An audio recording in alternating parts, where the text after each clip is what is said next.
Well, what can I say? Amongst the top echelon historians of wrestling, these guys are way up there, way up at the top. With Tom Burke and the late J. Michael Kenyon and George Shire, who's still with us, etc. Jim Melby, who we lost. There are no bigger experts on Michigan, Ohio wrestling and elsewhere. And I'm so honored. I feel terrible I'm not wearing a tie with Terry wearing a tie. But Terry Sullivan, Sheik's longtime announcer, has tremendous history in the biz. Dave Brzezinski, who, I've known forever, but he's done everything, and it did the program for the Sheik, was photographer there. Welcome to the show, guys. And of course, they put together the ultimate, and it's absolutely free right online, Big Time Memories, the Detroit Sheik wrestling scene. They they're just completed a couple months ago, season 2. They're all up, Big Time Memories. If you go there, and I'll maybe have them give out the URL. They've done 2 seasons, and they were dropping every week. Where else can you get, a 50 to maybe over an hour, 50 minutes, over 60-minute show, each of them gems, and so much work and thought and video and Dave's photos, etc. go into this. Welcome to Crazy Train Radio, guys, and thanks for doing this charity show today. No problem. Our pleasure to be here.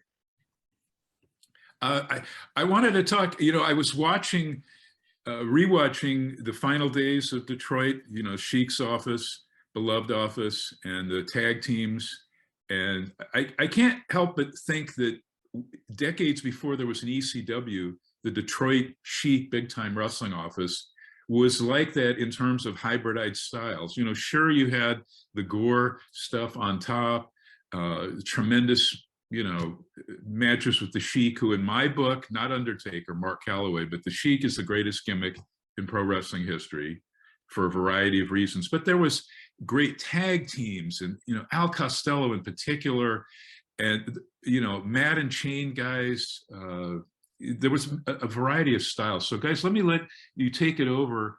And I really think everybody loves Big Time Memories, your baby, to where I think everybody owes you guys a debt of gratitude for putting out this weekly documentary series. And hopefully there's a season 3 coming up. Oh yeah.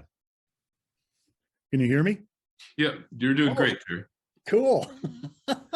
Yeah, season 3 is coming up real soon. We're researching right now. You guys, have you thought of that you guys were precedent setting, back? You'll have to watch each of these, because each of these is a gem. There's so many different topics, and guys, lesser known guys, maybe the JB Psychos or, etc. But so much relevance. Not only was Big Time Wrestling the forerunner, I look at it, you guys had all of those characters, maybe 15 years or more, well before Vince had them, and you had this hybrid of styles. Does that come into play? Do you think about that? How ahead of the curve you guys were? Oh yeah, and don't forget the TV mobile unit as well. I mean, that was broadcasting the matches from Cobo Arena. That was great. That was major. Tell people about that, because I think he had the first, it was like a satellite truck or something like that. It was like one of the first production trucks, before that became, the industry standard. Yeah, he had his own production truck, and not only did they do wrestling, they also rented it out for other things, but primarily, I think you're right. I think he was the first promoter ever to own his own production mobile unit. Saved a lot of money, not having to go to TV stations and job all that stuff out. Yeah, like pretty much everyone. And of course, when I think of territory wars, going on at that same time was the Montreal, the Vachon Grand Prix against the Rougeaus, La Lutte, Atlanta, Annie Gunkel taking on the NWA powerhouse office with guys like a ton of guys, but Bill Watts, namely one of them in the booking office. And for nearly 2 years, she was outdrawing them. But Detroit's war, when Bruiser came in from Indianapolis, his hub, to take, he came, I guess, back home to Detroit to take on the Sheik. There was nothing like that. Was the epitome for me. And as you guys have said many times, so much talent. I guess, I don't know if Sheik asked Munchnick to send all these other office talents, but I recall seeing programs I forget who was sending them to me, if it was Dave or whatnot, you know, like Blassie and Mosker's coming in and working second or third from the bottom. It was incredible. Yeah, Eddie Graham, the Fullers. That was just a little message, I think, to Bruiser. And another thing that happened not right away during that territorial war, but the NWA really did unite. And Bruiser, being such a huge star in St. Louis, the home of the NWA, he kept on appearing there for a while. But after a time, the Sheik got his way, and Bruiser was out of St. Louis for about a year and a half. Wow. Can I interject for a second, Mike? Oh yeah, please. I just would like to interject here because I am in the process of reading this, and I know you and me will be discussing further, Dr. Mike, but there is, hold on, let me hit this so I can show it. A new book by Brian Sullivan talking about the Sheik. So I'd be curious to know if Dave and Terry were involved in helping Brian put this story together. Oh yeah, I was right from the start. I interviewed with him, talked with him a lot over maybe like a year or so period. And once he got everything written, he was sending me the chapters one by one. And I was editing, proofreading, correcting a lot of stuff for him, you know, with guys' names and things like that. So yeah, I read the whole book, and oh, mercy sakes, little more than a month away before it comes out. It's a dandy. If people don't get this, you're just not a true wrestling fan of history. It's an amazing book. Can't But wait. you, Terry, were you No, I was involved at not all? part of it. I was not part of it. Oh, okay. I think I told Dave this. Joyce came to me maybe a couple years before she passed, and I forget who she was coming in with. Wasn't it Larry Sheen's widow? And she were going to come to Cauliflower at Vegas, and she'd asked me because I was lucky enough to manage Sheik on some 90 and 1991 indies in Jersey, Philly, New York, the whole Gordon Scazzari fiasco, the AWF. It was like Sabu's first foray. So I'm managing Sheik and Sabu, and I was basically just lifting everything from Creechman and Ernie Roth, particularly Ernie Roth. And she asked me to write it or do it with her, or just, I guess, do the grunt work. But that's kind of a thankless, as with Brian Solomon, and I know Dave putting in all those hours. That's kind of a thankless. You know, Abby asked me to do his, and he's not followed through with any of his stuff. So, you know, those Butcher? things. The Butcher? Yeah, Abby. Oh, wow. Who we'll talk later. There's a lot of history. Abby and I was over with him in Japan, and we tried shoving he and the late Rikishi, well, not Rikishi, but what was his name? Yokozuna?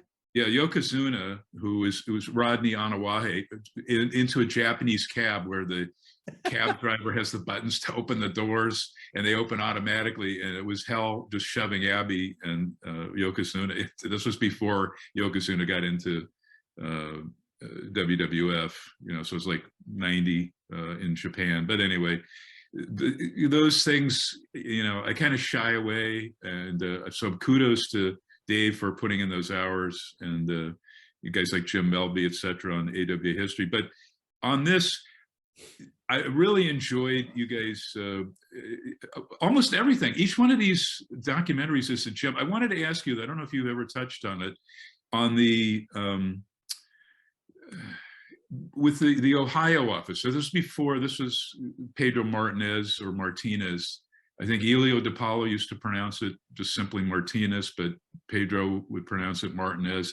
What was the dynamic before you guys then, what was it, 74, 75, or 75, you and Dave and quite a bit of great Sheik talent when Sheik, this was 74, when he was in Japan, you went on to do that, and Terry came back, Dave did not. He was, is that correct, Dave? You were managing all over Canada, all over the place. I don't think you came back to big time wrestling after you guys left for that. But what was the dynamic between Sheik's office and Johnny Powers, Martinez, Buffalo, great portions of Ohio, the NWF?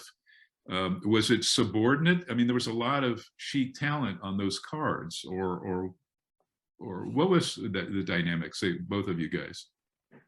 Well, for a Thank while, you, Johnny Terry. Powers had his own crew, and it was rare that any of the Detroit guys went, although not unheard of.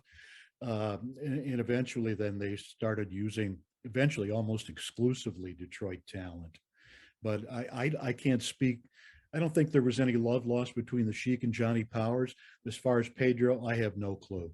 Eventually, the Sheik did go into upstate New York after Pedro gave it up or whatever. So I imagine there was some kind of a cordial relationship.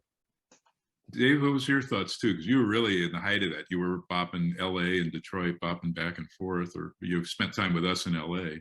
Yeah, a lot of the, Kobo talent appeared there. Bobo, Chic, no, not too often. But you had like the Love Brothers and, most of the guys who came out of Hamilton, Ontario, it's, close for them. So they were there. They were their own thing. They were part of, big time wrestling history, but they weren't really, part of, what we would consider the Sheik's territory or one of his, home bases. I was just thinking, and you probably had these conversations with LA ref, promoter, smaller towns for LaBelle, Art Williams. Roy Shire up in San Francisco viewed LA as a subordinate territory, and every week he'd call Art and say, who can you send up to job or mid card for me? And sometimes Art would send him big top talent, like even Moskris, and Shire never really did anything with Moskris, on top in LA, but he might come up and do fourth match from the bottom up there for Shire. There's another interesting question too. So was the Detroit office, Sheik and or Joyce, buy it in 65, was it already called Big Time Wrestling, or did Sheik don that name on the Detroit wrestling office? Yeah, there was Big Time Wrestling before that. Because when Barnett and Doyle had it, it was Big Time Wrestling, but they, ran shows at the Olympia and at Cobo Arena. There was also Motor City Wrestling with Bert Ruby. He wasn't really part of it, but they shared talent and stuff. But yeah, it was always Big Time Wrestling and always will be here.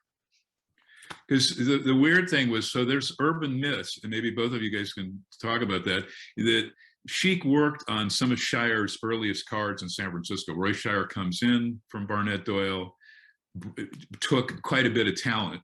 Bob Ellis, Pepper Gomez, Kenji Shibuya, obviously Ray, and knocks out Joe Malkowitz, the San Francisco promoter of record, and starts his promotion officially January of 1961, calling it Big Time Wrestling, with a US champion and world tag champions. And I don't know if, I'm only aware from 65 on in Detroit, US champion and NWA world tag champ, similar to like 64, Bruiser refuses to drop the WWA strap in Los Angeles back to Blassie, heel stuff. And then, takes it with him. I guess he screwed around with the belt, eventually mailed it back, and starts the WWA in Indianapolis. And then it culminates when he takes on Sheik in Detroit. And it was always, oh, there's this California influence of Shire and like Joel Strongbow, LA and San Francisco, in the names of the promotions, WWA. That one's more clear cut, that maybe Shire instead stole the name of, that, because most of that talent he took with him is from Ohio. Mm-hmm. Maybe it was more Haft than the Detroit stuff, Al Haft. But anyway, that was always strange. And you guys know how much Sheik, almost on an annual basis from about 68, 69, when he helped in a 3 cage match series spanning 6 weeks, 3 cage matches with Blassie, heel, Sheik turned Blassie into this uber baby face. And the only place in the world where Fred was a face, outside of Christmas shows to visit family in Atlanta in the 70s, was Los Angeles. And Sheik continually had that influence. Would you guys, I don't know if Terry's been asked this, Sheik greatest gimmick of all time, because it lasted from Sheik of Araby 50s days through, I shot him in 92 against Abby in a Cage on a Joel Goodhart. That was the actual predecessor in the Philly area to ECW. And he was a big Detroit mark. So, Terry, what are your thoughts on that? Because for me, I'm sure Dave would agree, I think he was the greatest heel of all time. And that gimmick of his scaring people, whether it was Japan or Dallas or Atlanta or Florida, wherever Sheik went, Toronto for Tunney, there was nothing like the Sheik, nothing at all. No one like him. Oh yeah, and the box office reflects that. Certainly throughout his career, he was able to command the big bucks to go into other cities besides his own. But yeah, I would say definitely he's the greatest gimmick of all time. Bull Curry's up there, of course. Yeah. Let me throw to Jonathan, but I hope you guys will talk about Bull Curry, who's an underappreciated total legend and scary dude for someone not real tall in stature. That was one tough SOB. Oh yeah, And he was. Well, I've had a good opportunity to watch many episodes of Big Time Wrestling on YouTube and such, and definitely will need the URL for that for sure. But by some of my favorites I've seen and listened to was Dressing Room Confidential. So, you know, because especially of that time frame and era, you didn't really hear behind the scenes stuff. Yeah, you had the fanzines and stuff and the newsletters and whatever, but not much got out like it is today. Well, when it comes to the Dressing Room Confidential, episodes that we do, well, first and foremost, the whole thing started a few years ago. Rudy Hill, the Rude Boy, had his promotion here, and he asked, which Terry does the announcing on, and they came up with this idea, says, we want you to, go and, feature a particular wrestler. We started with Bobo and Sheik and Louis Martinez, Mickey Doyle, just all the guys. And we really didn't have a clue of what we were going to do.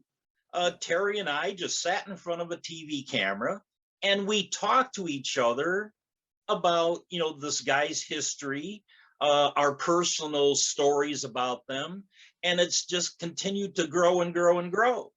And then there's the other stories that, really don't fit into a particular person that we're featuring that time, like maybe a Lou Klein or a Killer Carl Cox. And we have these stories. So that's where the Dressing Room Confidential ones come in.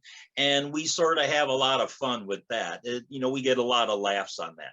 But on the show itself, the URL, if people can write this down, it's Rox TV, ROX TV, and Big Time Memories.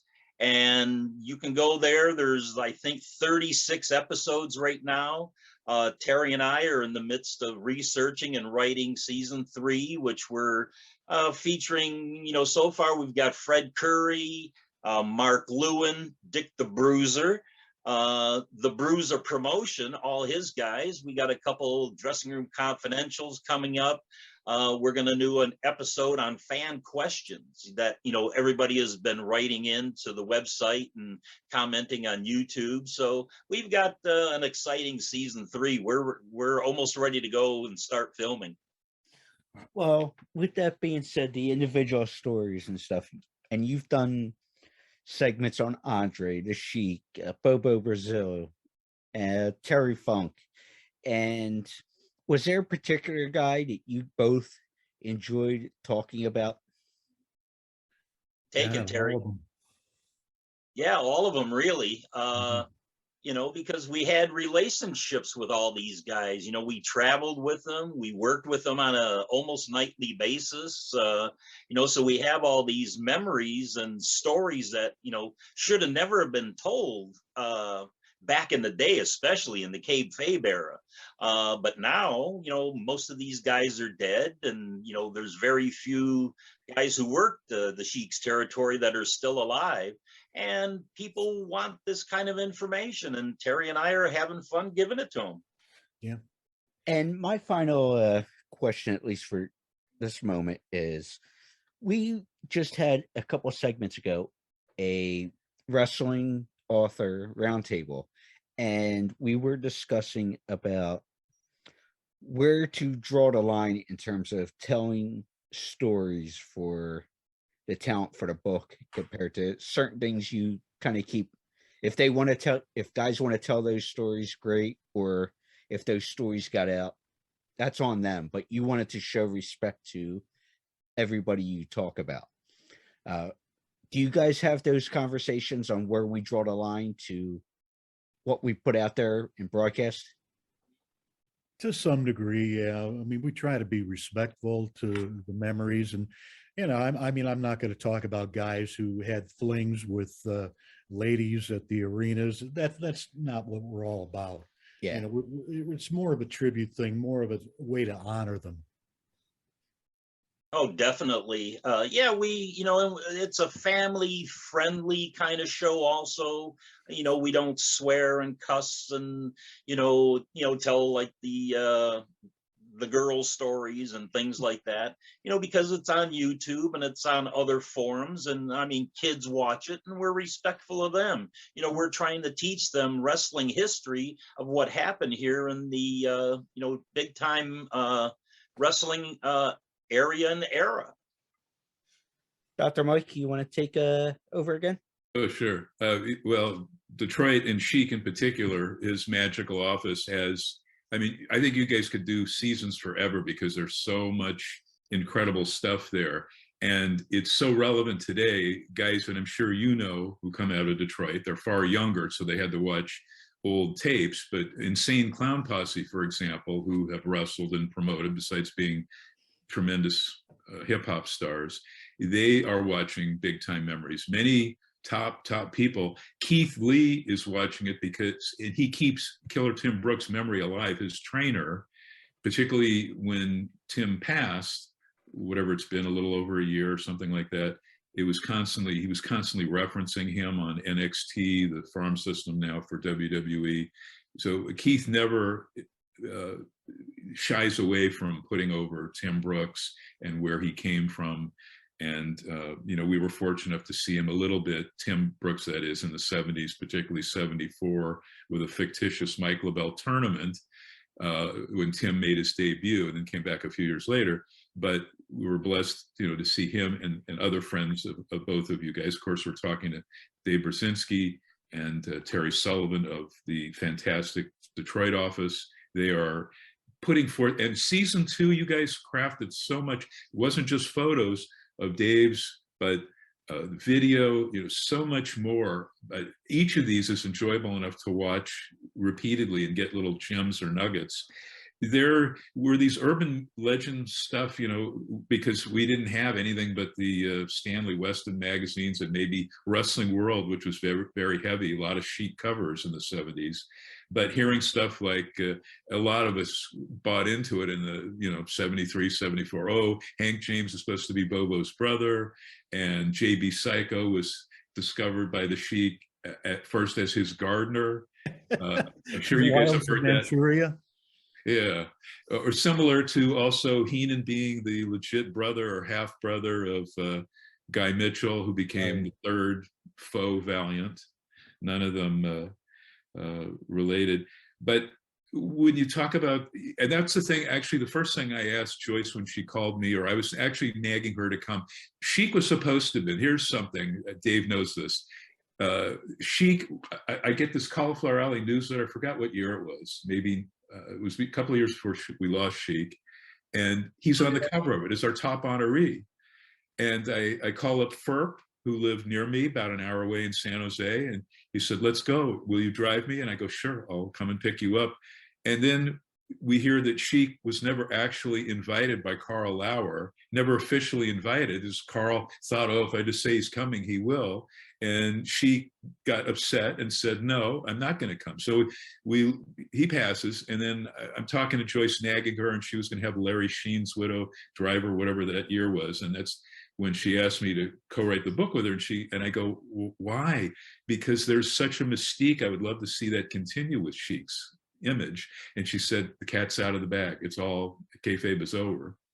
So does it bother you guys in particularly because you protected kayfabe, and now we have the lost art of Carney? When I talk to some of these legends still alive, none of today's kids even know how to speak Carney.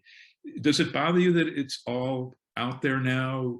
It bothers me, and it has for decades, since like 91, basically Vince having that press conference so he wouldn't have to pay athletic commissions in all of these places, and basically saying it's akin to Ringley Brothers, it's all blah, blah, blah. Does it bother you that the biz is out there, or we just have to deal with it in the best way possible, as you guys do on Big Time Memories documentary series? Well, things change. Everybody says is like when Vince put the camera in the dressing room, kayfabe was over. Yeah, Terry seems like more traditionalist, though. Terry, does it bother you in some way? Oh yeah, yeah. it really does. I mean, it was a mystical, magical thing for a lot of people back then. A lot of people did believe and still do, and I think that was not a bad thing. And I'll tell you what really irritates me these days about the know-it-alls who populate, especially the ringside seats, is you watch the TV shows, whether it's WWE or Ring of Honor or whatever, and they take the shots of the crowd and they're always laughing. Somebody's getting their head smashed up against the steel steps, and people are laughing about it because to them it's not real. It's just a show, no big deal. And I thought, God, what have we lost? I think we've lost everything. I saw in WWE SmackDown on Friday. I have to cover all of this stuff, and it's like there's too much. There's 3 hours of Raw Monday. There's NXT 2 hours Tuesday, Wednesday, and Friday AEW, and Thursday is almost all day Impact, etc. Beyond MLW and the repeating Ring of Honor until Tony Khan does something with that. But they're doing crowd shots, and fans are just not watching the action. They're on their cell phone. Their nose is buried in the cell phone too. And yeah, they think they're know-it-alls. I mean, I remember the only thing I ever heard in the 70s, and I made it a point, my bucket list was to try to go and shoot every territory for the newsstand magazines, and in particular Japan, that I would hear in a couple of places was some idiot marks chanting "rest hold," and that was like it, or the wrestler's real name. But it all blew up with the newsletters. I think they're partly to blame, etc. But back to Detroit being so magical. Hey, Mike, before we go there, I do want to touch on some current that I just double checked and triple checked, because I got a couple text messages during this whole day 4. And I do want to put well wishes out for Scott Hall. He apparently is on life support after having 3 heart attacks. Wow. From complications of hip surgery. So, wow, yeah, that's where I was this morning. My mother-in-law, 96, had her hip surgery last Monday, and has been, so it's always traumatic. Also, Big E broke his neck Friday night on SmackDown, an errant power bomb, the match that he was in with the 2 Irish guys. So yeah, our thoughts to Scott Hall and Big E, who I think comes from the Midwest too. But we were winding down. I just want to ask you both, particularly Terry. We can still go. Yeah, we got plenty of time. Okay, about the Sheik Bruiser War, when all of this talent. I mean, Buddy Rogers, Danny Hodge came into Kobo, but for Bruiser, I mean, he had some loaded cards too. It was like all the talent in the planet almost was in Detroit. It wasn't which night was Bruiser Friday and Sheik Saturday? Was that how it was, or the other way around? Mostly they were head to head. Whoa. Bruiser ran a few like Friday, maybe a Sunday, I think, and I think Sheik Sheik eventually then started running every Saturday night. Kobo forever had been every other Saturday, but yeah, Sheik ran a couple of off or Sundays also. Yeah, and sometimes he had to use different venues too. Like Cobo Arena was already booked for concerts or something. So he'd either go to the state fairgrounds or they moved over to the Cobo Hall side, where it was just a flat surface and, no arena seating, but, and, the difference between the two promotions is Sheik, was getting a lot of the NWA help from all over the country. So, he had every territory in the country, basically the top guys coming into big time wrestling. As to where the Bruiser, he had his only core group that he had from his home base in Indianapolis.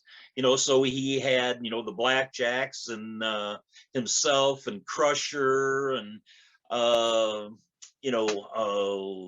Bob Ellis came in, Bruno ended up eventually coming in. Some crossovers. I mean, Luis Martinez wasn't getting main event shots at Cobo. He went over, for a few shows. Ricky Cortez went over, for a few shows, but, Bruiser's talent really didn't, change that much. It was always the same core group. It's just different matches every time his show ran at the Olympia. And the Olympia wasn't, the greatest venue either. It was an old hockey arena. It was in a bad part of town. The parking was suspect, as opposed to Cobo, beautiful, one of the most beautiful arenas in the country. And there's another factor that's involved with all that too, and that's blackballing. And the Sheik is a member of the NWA, which at that time was the largest governing group. And Bruiser running opposition to an NWA member meant that not only was Bruiser blackballed, but also the guys that worked for him. And weird too, because Bruiser and Gagne, basically they ran, I forget what year that might have started partnership, but Chicago, and wasn't Bob Luce sort of the figurehead? He did some actual work and hosted the TV show in Chicago, but it was more Bruiser with Gagne running the show. And it was odd because Gagne was close to Muchnick. So these little relationships, and of course, Bruiser, total legend in St. Louis, but was on the outs with Muchnick for a time because of this war. Or during Sheik and Muchnick didn't get along at all. Oh no. Well, remember when Sheik went in there? We saw all of the photos. He brought the famous limo. I was lucky enough in 1990, it was December 1990.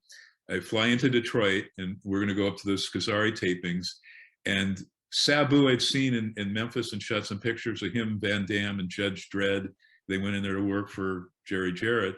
But I was kind of more interested in Sabu, this up and coming kid, and Sheik made him drive the limo. So we drove all the way from Detroit up to Philly, and we're in the back, and Sheik is treating Sabu like a Japanese young boy, a piss boy is another term for that.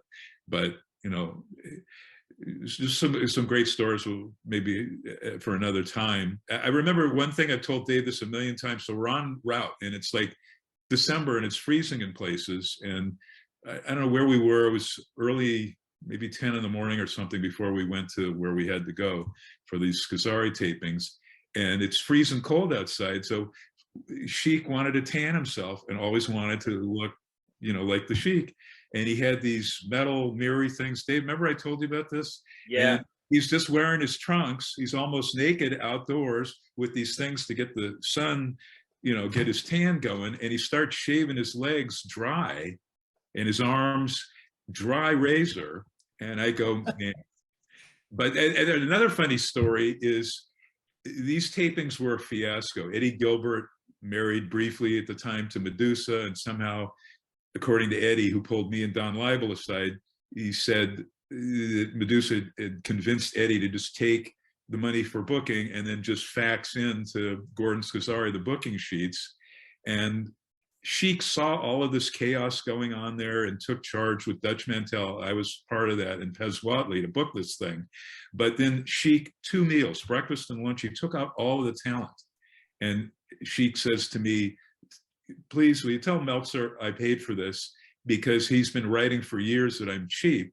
And he was not, at least from what No. I saw, I know your paydays when you guys left in '75, it was a problem with the paydays were not what they should have been for you guys, you and Dave and some of the other talent, Louis, etc.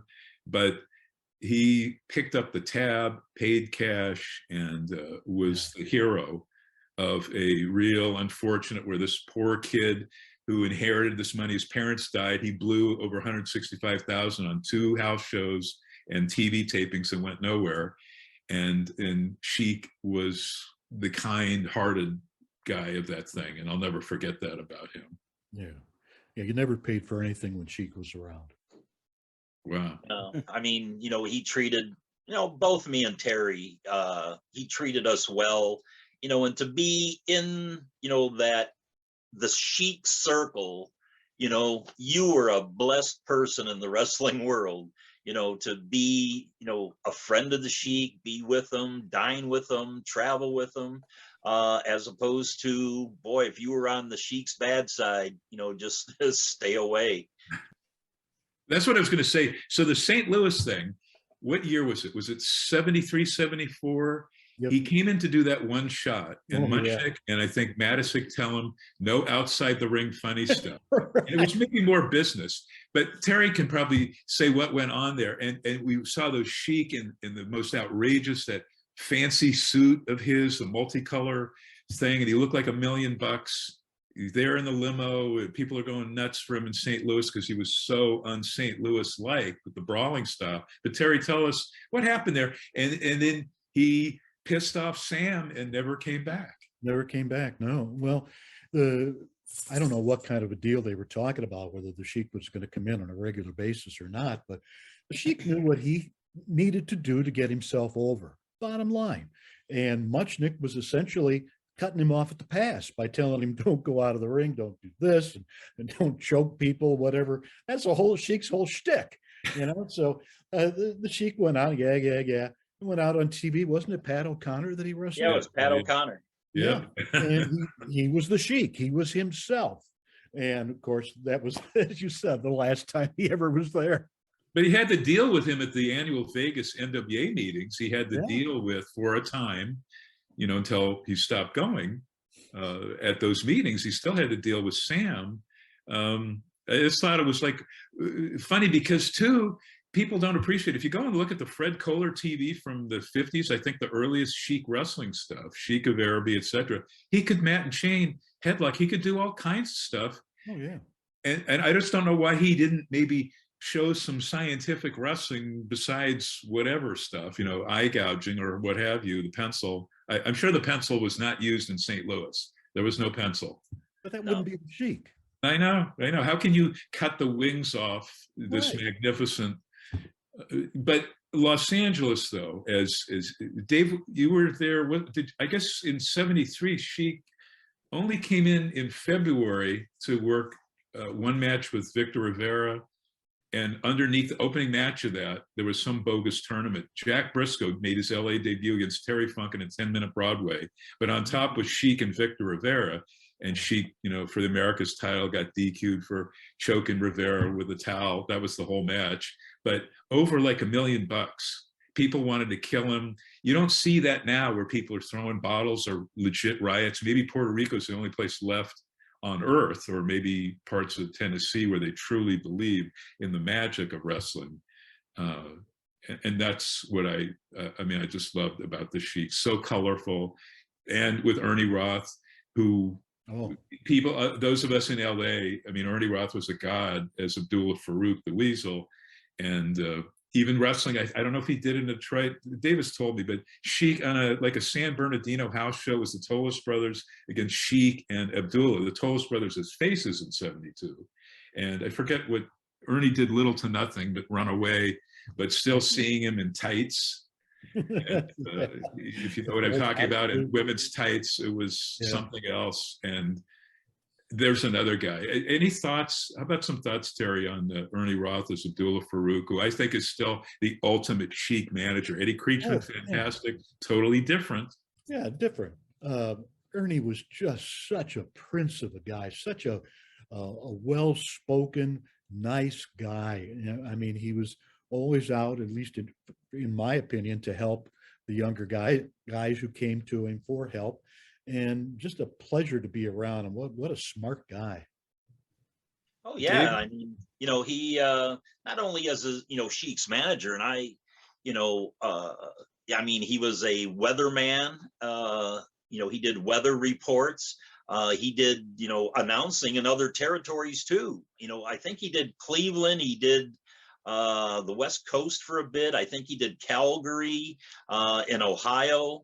But when he became Sheik's full-time manager, I don't think anybody in that era was even close, and still to this day close to what Abdullah Farouk could do. He was a mouthpiece, and he did what he had to do ringside. Didn't interfere a lot, but when he did, he did it with a purpose. And the fans today, every time you see greatest wrestling manager polls on the internet or something like that, you don't even see Farouk's name. The people have no idea. They don't know his history, which is a shame, because he is, I'll say Bobby Heenan, great on the mic, great in the ring. Jim Cornette, great on the mic, not so much in the ring. And Ernie Roth, he was just magical on the mic. I mean, he can get his point over and draw so much heat in a 2-minute promo that he could fill that arena just with his mouth. And people should remember too that he was Mr. Clean. So he was the only manager to have 3 totally different guises. Obviously, once Vince brought him in and sadly had to leave Detroit, it was basically Abdullah Farouk, but with a different name. And instead of a fez, it was, sort of the rounded off, sparkly hats of the Grand Wizard. Where they came up with that name would not be PC, would not work today. But he was basically still the same Abdullah Farouk. But where was he, Mr. Clean? Was he in Detroit and Ohio doing that in the 50s? Or Yeah, when he I can't remember. Barron and Maurice. Yeah, you're Yeah. right. And he also promoted in parts of Ohio. And he was, another name that he had was Armstrong K. I think Armstrong K and Mr. Clean were pretty much the same visually. Did he shave his head though for the Mr. Clean gimmick? I think he did. Did Ernie shave his head for the Mr. Clean? Yeah. Uh-huh. And ballet slippers. Yep. I'd like to ask one final question, because we will have only a couple minutes left, but I know I mentioned a name, and I know we talked to Dave previously last year for an interview with Dr. Mike, but I want to hear if there's any good Andre the Giant stories, because you can't get enough of them. Just go to our episode of Big Time Memories, because I told a couple of them. Just a few right off the bat. My Breakfast with Andre story, which is too long for this show right now. Go to our Big Time Memories segment on Andre the Giant, and you'll hear that story. But the other one always involved beer. I mean, coming home from a show in Dayton, Ohio, it's like 2 a.m, and he already drank a case of beer in between Dayton and Toledo. And, he wanted more beer, and it's like 2 a.m. It's like, Andre, where am I going to get beer? I can't, and he's, boss, I want some beer, and it's like, well, what am I going to do? And a Stroh's beer truck just happened to be passing us by on I-75. And here goes Andre opening up the door, waving his arm at the driver of this beer truck to pull over because he wanted some beer. The guy, I couldn't imagine what he would have been thinking. I want to refresh everybody too. Dave, well more than I did, got to manage Sheik. And I've seen some of the tape. I forget if it's on Big Time Memories. You'll want to cherish each and every episode of this documentary series. But maybe, Dave, you sent it separate to me as like a file of Sheik working with you on your promo skills and stuff. So you spent quite a bit of time. I don't know if you were in the LA office when Andre, December 74, I think you'd left when he tried to set the Guinness Book of Records at KCOP on that Saturday night, right in Hollywood off of Fairfax. And he passed out before he could break the record, but it was up to like 220 cans. And but Big Time Memories have way better stories. I want to thank you guys. What an honor it is. Particularly, I've been nagging. I wanted to do anything to get Terry Sullivan on this show, interview him, talk with him, because he wore so many hats. We didn't even get to talk about you guys in the office, away from the fans, the marks. Maybe another time, but Terry, I'm sure, was involved with that. And just a big thank you from the community and people. You know, I consider myself a historian on some levels, not like a George Shire or J. Michael Kenyon, but thank you so much. All of the time and effort is so appreciated on Big Time Memories. So let's have you guys plug anything and everything you'd like, and the best place to go view Big Time Memories, Detroit wrestling. It's the easiest way. Go to Rox TV, ROX TV, Big Time Memories on YouTube. All the episodes are there. You know, watch, enjoy. Please leave a comment for us, you know, because so many we have so many views, over hundreds of thousands of views, but, you know, not that many comments. So we don't know sometimes what we're doing right and what we're doing wrong. And opposed to any other forum that, you know, tries to say they're trying to tell the story of Detroit wrestling history and charging people for it, we give it to you for free. And nobody knows Detroit like you two legends. Absolutely nobody on the planet knows that, and more. You know, we didn't get into the Sheik's relationship with the tiny Toronto office. You know, we talked about Ohio a little, so maybe another time. But Terry, do you have some other things you'd like to plug? Or you've been doing some voiceover, and I kind of warned you about somebody a few of us work for. Thankfully, it's not that person, that Carney person, but you're doing voiceover work. Are you at liberty to talk about those or plug those, or another time? And hopefully we'll send people to go purchase those or whatever. I can talk about it. Jarrett Parsons Entertainment has a weekly television show called Right. Car Wrestling, and they also do a bunch of DVDs, and now the DVDs are coming out of vogue. They're into streaming, so they have purchased a ton, well, not a ton, but a lot of never before seen Big Time Wrestling videotapes. And they purchased it from a private collector. They've also gotten some from Ronnie Martinez, and a lot of it's out there already on YouTube, but a lot of it isn't. And we put together the first DVD spotlighting Big Time Wrestling, which is going to be like a 4-hour thing, I believe. And that's going to be the first of maybe 4 or 5. I've been watching that. I wish I'd have caught season 1. You know, they're just tidbits to get you over to the website, but like Friday night, Saturday morning at midnight or something on New England Sports Network, they have a little half hour. They've been showing a lot of Joe Blanchard, 70s and 80s, tremendous stuff with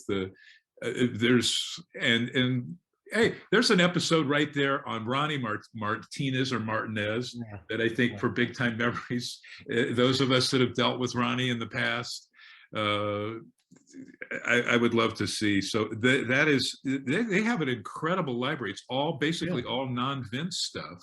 Right. Yeah. You know, interesting thing about Southwest is I found out from watching their show, the ring announcer on one of those shows when Brooks and Manny Fernandez were having a program, ring announcer was Sam Menaker.